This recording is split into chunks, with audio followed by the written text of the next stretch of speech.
Depuis très longtemps, depuis l'indépendance, le Chili a peu à peu empêché les Indiens de vivre dans leur territoire.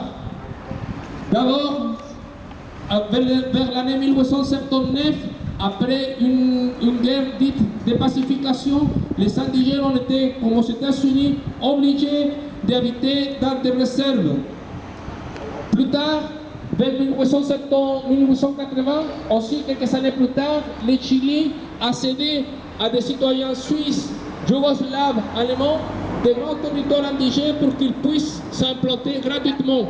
Ça a été fait sur les terres des indigènes avec la justification que ceci allait, entre guillemets, améliorer la race.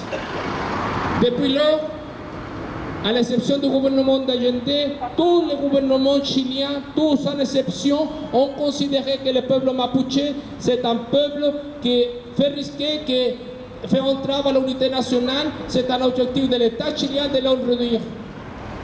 Il existe différentes positions sur la question indigène. Il est tout à fait compréhensible que les démocrates pensent de manière différente.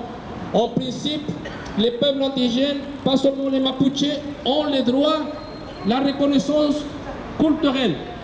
Il y a des autres personnes qui considèrent aussi que le peuple Mapuche, à l'égard que des autres peuples indigènes au Chili et en Amérique latine, subissent une oppression nationale, que c'est un peuple à part entière qui est opprimé par l'État chilien. Dans tous les cas, nous considérons que le peuple mapuche a le droit à l'autodétermination. Le peuple mapuche a le droit au respect des droits nationaux culturels. Aujourd'hui, on est loin de discuter sur une éventuelle partition du pays comme certains les posent comme un problème. Aujourd'hui, on est loin de ça. Aujourd'hui, on écrase le peuple mapuche. Aujourd'hui, on essaye de les effacer du map.